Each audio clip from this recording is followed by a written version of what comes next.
नमस्कार साथियों, सभी का स्वागत है मास्टर अड्डा पे। आज हम लोग पढ़ने जा रहे हैं मैथ्स की पेडालॉजी। मैथ्स पेडालॉजी की आज हम लोग थ्योरी क्लास करेंगे, यानी गणित शिक्षण शास्त्र पढ़ने जा रहे हैं। इसमें हम लोग इसके बेसिक कॉन्सेप्ट को जानेंगे, यानी थ्योरी को जानेंगे कि इसके पीछे क्या तथ्य होते हैं, किस तरह के हम लोग क्वेश्चन आते हैं तो कैसे उनको सॉल्व किए जाते हैं। तो आज हम लोग एक चैप्टर पढ़ने जा रहे हैं, अर्थ, उद्देश्य और पाठ्यक्रम, यानी क्या इसका पेडालॉजी का अर्थ होता है, क्या उद्देश्य दे की वजह से पेडालॉजी हमारी टीचिंग में समाहित करी गई, और क्या पाठ्यक्रम होता है। तो इस तरह के क्वेश्चन आज हम लोग नहीं सॉल्व करेंगे, हम लोग थ्योरी जानेंगे। तो जो पेडालॉजी क्वेश्चन आते हैं, आप इस क्लास को वीडियो देखने के बाद ज़रूर आप इजली से सॉल्व कर पाएंगे। तो आपको इस वीडियो देखने के बाद 4-5 क्वेश्चन ज़रूर मिले इजली आप सॉल्व कर पाएंगे, क्योंकि जो कि हमारे सीटेड एग्ज़ाम में 15 नंबर की पेडालॉजी आती है और 15 नंबर का थ्योरी के क्वेश्चन आते हैं। तो ये पेडालॉजी के इससे आप इस वीडियो के द्वारा 4-5 क्वेश्चन बहुत इजीली आप लोग सॉल्व कर पाएंगे।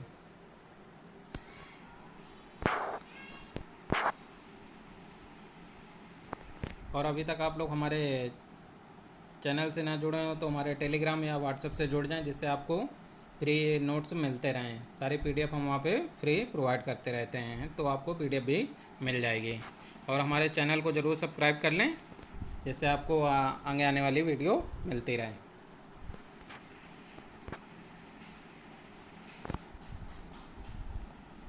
तो बात करते हैं पहला गणित शिक्षण शास्त्र, यानी कि मैथ्स पेडालॉजी। तो इसका चैप्टर का जैसे नाम दिया गया हमने, क्या है, अर्थ, उद्देश्य और पाठ्यक्रम। क्या हमारा पाठ्यक्रम का मतलब होता है, क्या हमारा उद्देश्य है, क्या हमारा अर्थ होता है। तो ये सारी टर्मिनोलॉजी हम लोग समझेंगे। बात करते हैं गणित की, तो गणित का जो समान अर्थ होता है, समान अर्थ क्या बोला जाता है, इसको गणना का विज्ञान बोलते हैं, यानी कि साइंस ऑफ मैथ्स बोलते हैं इसको, मैथ ऑफ साइंस बोलते हैं इसको, गणना का विज्ञान बोलते हैं। अब जो इसकी प्रकृति की बात करते हैं, प्रकृति तार्किक होती है। अब ये कई बार पेडालॉजी में क्वेश्चन ऐसा पूछ दिया जाता है, गणित में आएगा कि भैया गणना का विज्ञान किसको कहते हैं, तो आपको एक ऑप्शन गणित मिलेगा। उसी तरह आपको कई बार पूछ दिया जाएगा कि ये जो गणित में पेडालॉजी तार्किक होती है, अतार्किक होती है, अमूर्त होती है, मूर्त होती है, तो इस तरह के उसमें 4 ऑप्शन दिए होंगे। तो यही इसी तरह की पेडालॉजी, यानी कि ये जो तार्किक वर्ड है, इसको आपको याद रखना है कि तार्किक होती है। अब आप बात करते हैं गणित संख्या। गणित संख्या स्थान और मापन का विषय है, यानी कि गणित में हम क्या करते हैं, नंबर हमारे होते हैं, स्थान होते हैं यानी प्लेस, और मापन यानी कि मेजरमेंट जो करते हैं, ये हमारा इसके अंदर सारी चीज़ें समाहित होती हैं। अब जिसकी सहायता से हम क्या क्या कर सकते हैं, जिसकी सहायता से परिमाप, दिशा और स्थान का बोध होता है। यानी कि गणित की संख्या में हमारी तीन चीज़ों का एक ग्रुप है कि जिसमें संख्या, स्थान और मापन होता है, जिसके द्वारा सहायता से हम क्या ज्ञात करते हैं, परिमाप ज्ञात कर सकते हैं, दिशा यानी डायरेक्शन ज्ञात करते हैं, स्थान और प्लेस का बोध करा सकते हैं, यानी कि हम पता कर सकते हैं उस चीज़ को। अब एक इम्पॉर्टेंट पॉइंट दिया गया है, जीवन की जो संख्यात्मक एवं गणनात्मक संख्याएं हल होती हैं, कि गणित के द्वारा हम क्या करते हैं, गणित की धारणाओं के द्वारा ही जीवन की हमारी जो संख्यात्मक होती हैं यानी न्यूमेरिकल, और गणनात्मक मतलब कैलकुलेशन होती है, किस प्रॉब्लम होती है, वो हम लोग हल करते हैं, यानी कि जीवन की संख्यात्मक और गणनात्मक समस्याओं को हल करते हैं। तो कई बार ये एग्जैक्ट जो इंपॉर्टेंट पॉइंट में हमने लिखे हैं, एग्जैक्ट आपको पूरा सेंटेंस दिया जाएगा, ऊपर एक सेंटेंस दिया होगा कौन सा सही है कौन सा नहीं सही है। तो पेडालॉजी, तो आप उनको जब इसकी ये थ्योरी आप इस चीज़ें पढ़ेंगे, तभी आप उनके क्वेश्चन बहुत इजी देखते ही आप तुरंत आंसर मार देंगे।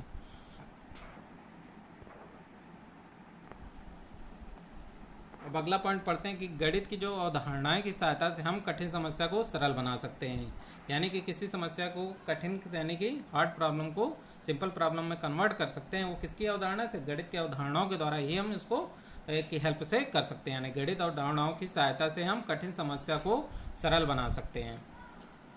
दूसरा पॉइंट कहता है गणित मानव जीवन का सच्चा आधार है, यानी जो बेस बोला गया है कि ट्रूथ बेस बोला गया है, वो हमारा क्या है कि ह्यूमन लाइफ का, वो हमारे गणित मानव जीवन का यानी ह्यूमन लाइफ का बेस बोला गया है। तो ये छोटे छोटे पॉइंट है, कई बार ये तीनों पॉइंट दिए होंगे, एक इसमें गलत पॉइंट दिया जाएगा या बोला जाएगा ये सभी हो सकते हैं। तो ये गणित के बारे में चारों चीज़ें हैं। तो इस तरह के आपको क्वेश्चन आते हैं पेडालॉजी के। तो आपको ये बेसिक कॉन्सेप्ट यदि इसके पता होंगे तो क्वेश्चन आप बहुत ईजिली कर लेंगे।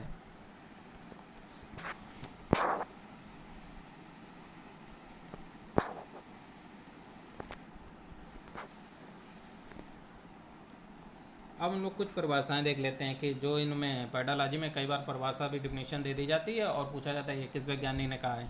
तो हमारे जो ये हागमैन के अनुसार है कि गणित सभ्यता और संस्कृत का दर्पण है। कहीं पे सभ्यता और संस्कृत का दर्पण यदि वर्ड यूज हो जाए यानी सभ्यता और संस्कृत होनी चाहिए दर्पण, तो उसको तुरंत किसके नाम पर लगा देंगे, हागबाग के नाम लगा देंगे। हागबाग वैज्ञानिक ने हमारे दिया था।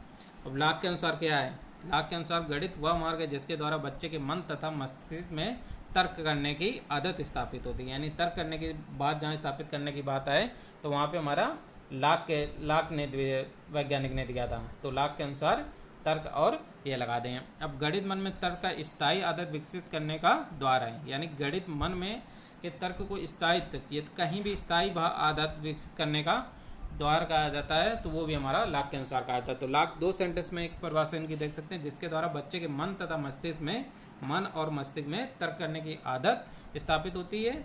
गणित मन में तर्क की स्थायी आदत विकसित करने का द्वार है। तो आप देख सकते हैं कि जो लाक के अनुसार है कि तो अब क्वेश्चन कैसे पूछे जाते हैं। अब कभी बार आपको दे देगा तर्क करने की आदत किसके अनुसार के कथन दिया है, या लाक के अनुसार दिया गया है, या गणित में तर्क के स्थायी आदत विकसित करने किसके द्वारा कर सकते हैं, तो भाई ये गणित के विषय के द्वारा ही कर सकते हैं। तो इस तरह के आपको पेडालॉजी में यस नो में, क्योंकि पेडालॉजी का क्वेश्चन आपको ये याद कर लीजिए, कई बार क्वेश्चन क्या होते हैं कि चारों ऑप्शन सही होते हैं, उसमें बेस्ट कौन सा सबसे बेस्ट है, सबसे अच्छा यही सुटेबल होगा बेस्ट ऑप्शन, क्योंकि चारों ऑप्शन हो सकते हैं सही होंगे, लेकिन उसमें एक कुछ सही है, एक थोड़ा सही है, एक ज़्यादा सही है। तो जो आपको बेस्ट है वो सिलेक्ट करना होता है, क्योंकि कई बार होते हैं कि 2 नेगेटिव दिए जाएंगे 2 पॉजिटिव, तो नेगेटिविटी चीज़ें होती नहीं। पेडालॉजी में हमेशा पॉजिटिव चीज़ें देखी जाती हैं। नहीं दिया गया है तो उसको क्वेश्चन देख लेना कि यहाँ पॉजिटिव पूछ रहा है कि नेगेटिव पूछ रहा है, कि क्वेश्चन पॉजिटिविटी पूछ रहा है नेगेटिव कुछ बोल रहा है, तो उस अनुसार आप आंसर को डिसलेक्ट करते जाएँ और उसको आंसर को सिलेक्ट करें। तो जब हम क्वेश्चन सॉल्व करेंगे तो ये हमारी थ्योरी बहुत काम आने वाली है, तो इसलिए आप इसको बेस कॉन्सेप्ट को बहुत अच्छे से समझ लीजिए। एक और वैज्ञानिक के द्वारा देख लेते हैं कि जो रोजर बेकन के अनुसार है, उन्होंने कहा गणित सभी विज्ञानों का द्वार एवं कुंजी है। यानी द्वार और कुंजी की जहाँ बात है वो हमारे बेकन साहब ने कहा है, गणित सभी विज्ञानों का द्वार एवं कुंजी है। तो ये हमारे रोजर बेकन। अब हम बात करते हैं अपनी राष्ट्रीय शिक्षा नीति यानी एनसीएफ की बात करते हैं। तो ये एनसीएफ हमारा जो 1986 था, तो इसके अनुसार क्या परिभाषा कहा गया, तो गणित को बोला गया कि इस रूप में देखना चाहिए कि यह एक वाहन है जिसके माध्यम द्वारा बच्चों को सोचना समझना तर्कशील विश्लेषण करना स्पष्ट किया जाता है। कि हम गणित को इस रूप में देखना चाहिए कि यह एक बच्चे का वाहन है जिसके माध्यम द्वारा बच्चे को सोचना समझना तर्कशील विश्लेषण करना सिखाना चाहिए।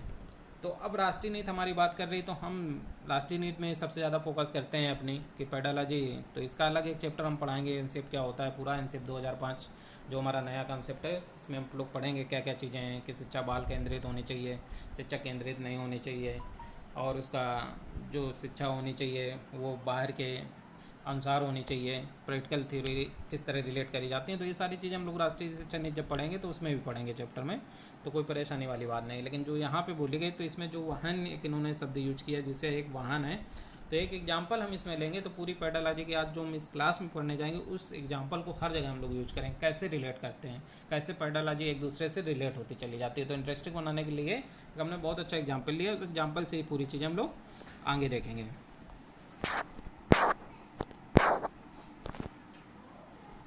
ये अपने आप में विशिष्ट विषय तथा अन्य विषयों किसी भी सहगामी हो सकता है जो कि विश्लेषण अथवा तर्क विद्या पर बल देता है। यानी इसके द्वारा हम किसी चीज़ों को विषय का सहगामी बना सकते हैं। जैसे कि हम जब विज्ञान पढ़ते हैं तो विज्ञान में हमें कई जगह कैलकुलेशन की यूज करनी पड़ती है, तो वो कैलकुलेशन किसके द्वारा करते हैं, गणित के द्वारा ही करते हैं, जो कि विश्लेषण या तर्क विद्या पर बल देता है। तो उसमें हम तर्कशील और विश्लेषण को लोग देते हैं। हम लोग फिजिक्स कैसे करते हैं कि फिजिक्स या केमिस्ट्री में जो न्यूमेरिकल प्रॉब्लम आते हैं हमारे, तो उनको भी हम मैथ के द्वारा ही सॉल्व करते हैं कि उसमें मैथ का लॉजिक लगता है, कैसे प्लस करेंगे, कैसे ऐड करेंगे, कैसे हम पावर की चीज़ें निकालेंगे, तो वो हमारे गणित के द्वारा ही सीखी जाती हैं। और कुछ बात करते हैं मुख्य बिंदु इसमें क्या होते हैं। तो जैसे पहले हमने बताया गणित संख्याओं, स्थान और मापनार्थ का अध्ययन है, कि हमने ये 3 चीज़ें बताई कि संख्या, स्थान और मापनार्थ का अध्ययन है। और दूसरा पॉइंट कहता है गणित अमूर्त प्रत्ययों को समझने में सहायता करते हैं। यानी मूर्त तो हम जानते हैं, जो अमूर्त चीज़ें होती हैं कि यानी कि अमूर्त चीज़ों को जो थोड़ा अननोन की तरफ ले जाते हैं, उनको हम समझने में प्रयास करने में सहायता करता है। गणित के ज्ञान से वस्तु स्थित स्पष्ट होती है, कि इसके दौरान ज्ञान जब इसका कर लेते हैं कि कैसे 2+2 ही होगा, तो ये जब हम समझ लेते हैं कि 4 ही आएगा, तो इससे हमें एग्जैक्ट सिचुएशन की चीज़ें भी पता चलती हैं। गणित संख्यात्मक निष्कर्ष निकालने में भी सहायता करते हैं, यानी कि जो हमारे संख्यात्मक निष्कर्ष निकाले जाते हैं कि हम भाई 10 डिवाइड बाई 5 करोगे तो 2 ही आएगा, तो 2 ही आएगा। इसको कितनी बार निकालेंगे तो इससे निष्कर्ष निकाला जाएगा कि जब 10 में हम 5 से डिवाइड करेंगे तो ये हमेशा कितनी बार भी हम डिवाइड करें लेकिन 2 ही आएगा, कभी ये आंसर 2 बदल नहीं जाता। तो इस तरह हम निष्कर्ष भी निकालते हैं इससे, तो ये निष्कर्ष में यूज करते हैं। और एक बोला जाता है गणित के ज्ञान को सरलता से भुलाया नहीं जा सकता। जैसे बोलते हैं गणित बहुत लोगों को कठिन भी लगती है, बहुत लोग बोलते हैं बहुत हार्ड कठिन है, समझ में नहीं आती है, ऊपर ऊपर चीज़ें जाती हैं। तो इसीलिए बोला जाता है गणित का ज्ञान जब एक बार दिमाग में बैठ जाता है अच्छे से, यानी कि समझ में आ जाता है, तो उसको आसानी से भुलाया नहीं जा सकता है।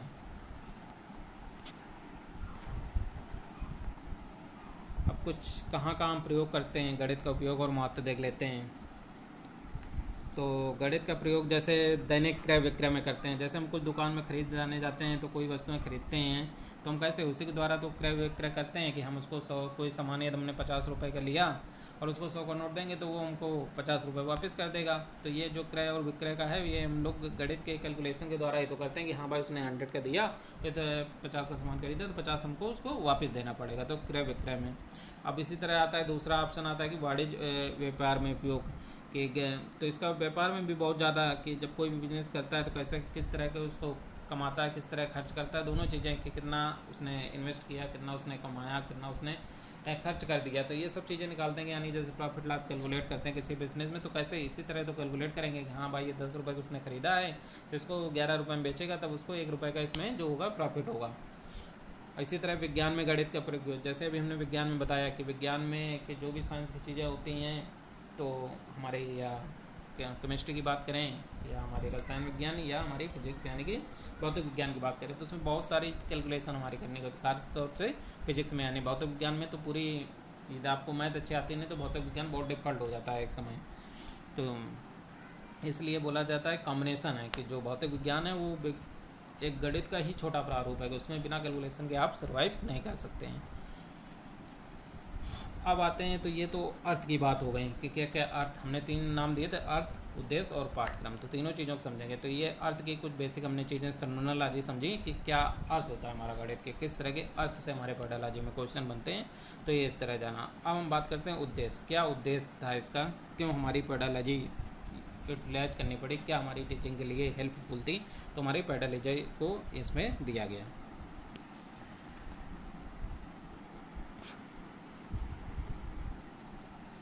तो अब राष्ट्रीय शिक्षा पाठ चर्चा की रूपरेखा यानी एनसीएफ 2005 के अनुसार हम बात करेंगे, जो चीज़ें करेंगे कि एनसीएफ 2005 ही हमारा लेटेस्ट है। तो बच्चे के जो विचार की प्रक्रिया थी उसका गणितीकरण करना, बच्चे के जो भी विचार का सोचने की शक्ति हो उसके गणित में कैसे वो सोच सकें, और बच्चे जो हों वो गणित का आनंद कैसे ले सकें, गणित तकनीक को कहाँ और कैसे, यानी गणित की जो तकनीक है कहाँ और कैसे का प्रयोग सिखा सकें कि बच्चे इस तरह कैसे सीखेगा और कहाँ पे सीखे, कहाँ पे उसको यूटिलाइज करें, कैसे कहाँ पे उसको हम बताएं कि हाँ भाई ये जब वो दुकान जाए तो जो 2+2 वाला एग्जांपल दिया कि हाँ भाई वो 5 रुपये देता है, 2 रुपये की 2 टॉफ़ी खरीद लेता है तो 4 रुपये हो गए, उसको 1 रुपये रिटर्न मिले। तो उसने देखा कि हाँ भाई यहाँ 2+2 उसने जोड़े 4 हो गए, और 5 के लिया था तो 5 माइनस उसने 4 किया तो 1 बचा, तो कैसे उसने जोड़ा, कहाँ और कैसे, मतलब कहाँ जोड़ना कहाँ घटाना, इस तरह वो चीज़ें सीख सकें। जीवन अनुभव का एक अंश बनाना, जैसे अभी जीवन अनुभव का जैसे हमने एग्जाम्पल दुकान में दिया कि वो जाता है कि हाँ चॉकलेट लेने जाता है, 20 रुपये वो घर से लेके जाता है, और 20 रुपये में वो जाता है दुकान में, 2 चॉकलेट मांगता है, 2 चॉकलेट ले लेता है 5-5 रुपये की, और एक वो चिप्स लेके 5 रुपये का पैकेट घर आ जाता है। तो उसके पास क्या होता है कि 20 रुपये का उसने दिया, 3 चीज़ों सामान खरीदा, तो उसने 5-5 रुपये के 3 सामान किए, तो 5 × 3 किया तो 15 हो गए, और 20 का उसने दिया था तो 20 माइनस उसने क्या किया, 20 माइनस 15 किया, तो क्या हो गया, 5 रुपये उसको वापस मिल गए, और वो वापस लेके रिटर्न 5 रुपये लेके घर आ गया। तो उसके जीवन अनुभव में कैसे वो उपयोग कर सकता है गणित को, वो चीज़ों को संभालना, मूर्त से अमूर्त की ओर, यानी कि जो स्थूल चीज़ें होती हैं उसकी तरफ से मूर्त चीज़ों को समझा के अमूर्त की तरफ ले जाना। शिक्षा जैसे बोला कि इनसे का कॉन्सेप्ट ही है कि बाल केंद्रित, हमेशा शिक्षा कभी शिक्षा केंद्रित नहीं होती, हमेशा बाल केंद्रित होती है कि बच्चों को ही सेंटर में रखते हैं। शिक्षा हमारी बाल केंद्रित होनी चाहिए, ये उपयुक्त एवं उचित क्रम में होने चाहिए, जैसे सरल से कठिन की ओर, कि ये क्रम जो होता है, क्रम भी बहुत इंपॉर्टेंट होता है कि जैसे उपयुक्त और एवं उचित क्रम में होना चाहिए। क्रम में नहीं होगा वैसे नहीं करने, पहले हम उसको भाग सिखाएं फिर हम उसको जोड़ घटाव सकें, इस तरह क्रम नहीं बनाना चाहिए कि पहले उसको हमें जोड़ घटाव सिखाएंगे, उसके बाद फिर हम मल्टीप्लिकेशन, फिर हम उसको डिवाइड में जाएंगे, फिर हम उसको डिवाइड, यानी कि सरल से हमेशा कठिन की ओर जाना चाहिए, कभी भी कठिन से सरल की ओर नहीं करना चाहिए।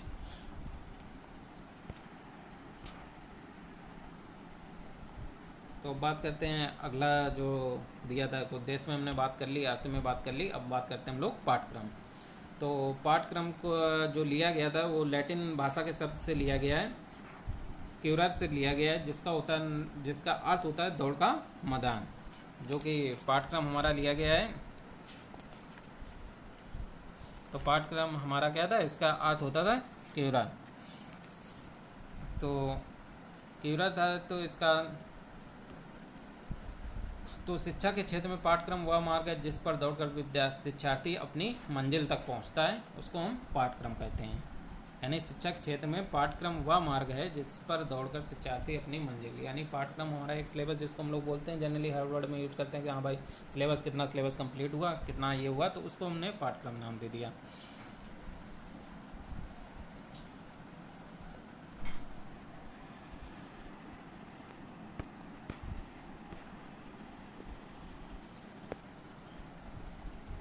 बात करते हैं पाठ्यक्रम के द्वारा शिक्षा के उद्देश्यों, शिक्षण सामग्री का निर्धारण और शिक्षण विधियों के प्रयोग एवं उनके को नियोजित क्रमबद्ध एवं सेवित करने का एक तरीका है। तो इसमें बहुत सारी चीज़ें हमने बताई। पाठ्यक्रम जो होता है द्वारा शिक्षा के उद्देश्य, क्या शिक्षा के उद्देश्य थे, क्या शिक्षण की सामग्री का निर्धारण करना है, क्या शिक्षण विधियों का प्रयोग करना है एवं अनुभवों को नियोजित करना है, या क्रमबद्ध एवं सेवित करने का तरीका है, जो इसको हम क्या पूरा चीज़ को, इन सारे जो टर्मिनोलॉजी यानी शिक्षा के उद्देश्य हों, या शिक्षण की सामग्री का निर्धारण करना हो, या शिक्षण विधियों का प्रयोग करना हो, या अनुभवों को नियोजित करना हो, या क्रमबद्ध एवं श्रेणीबद्ध करना हो, इन तरीकों को जो दिया गया तो उसका एक हमने नाम सिंगल दे दिया कि वो हमारा क्या कहलाएगा, पाठ्यक्रम कहलाएगा। तो पाठ्यक्रम बात कर लेते हैं कि कुछ वैज्ञानिकों ने, जो फेमस वैज्ञानिकों ने डिफिनेशन दी, क्योंकि कई बार ये डिफिनेशन डायरेक्ट हमारी पूछ जाती है कि भाई इन्होंने कनिंघम ने दी है, क्रो ने दी है, किराकर ने दी है, कि लास ने दी है, तो इसलिए हम लोग एक दो डिफिनेशन भी देख लेते हैं। तो कनिंघम के अनुसार क्या है, कनिंघम कहते हैं पाठ्यक्रम यानी कलाकार बोले तो शिक्षक के हाथ में वह साधन है जिससे वह अपनी चित्रशाला यानी विद्यालय में अपनी सामग्री की किसको देगा, छात्र को अपने आदर्शों उद्देश्यों के अनुसार डालता है।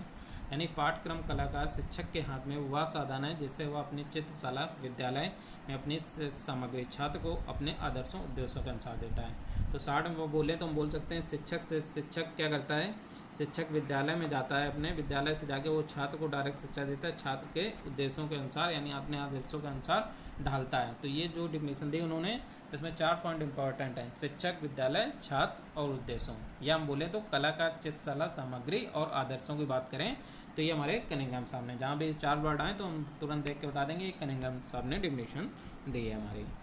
तो जो नीचे हमारा ऑप्शन में कनिंघम साहब होगा उसको सिलेक्ट कर लेंगे।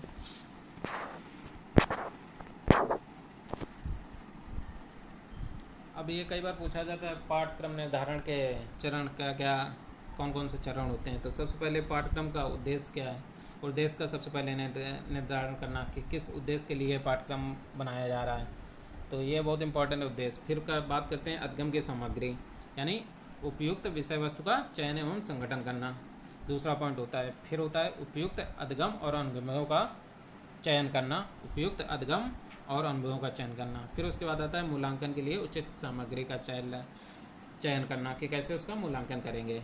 पहले तो उद्देश्य क्या करेंगे, फिर अधिगम सामग्री, फिर हमारे अधिगम के अनुभवों का प्रयोग करेंगे, फिर हमें मूल्यांकन के लिए उचित सामग्री का चयन करना। तो ये हमारे 4 स्टेप होते हैं, पाठ्यक्रम निर्धारण के चरण होते हैं। तो कई बार पूछ दिया जाए कौन से चरण होते हैं, तो ये 4 में 3 दिए होंगे, एक हो सकता है नहीं दिया हो, तो आपको उसमें या एक साथ 2 क्लब कर देता है, यानी उद्देश्य के निर्धारण और अधिगम सामग्री दे दिया गया और पूछा जाएगा ये सभी हो सकते हैं क्या। तो इस तरह के भी पेडालॉजी में क्वेश्चन बन जाते हैं।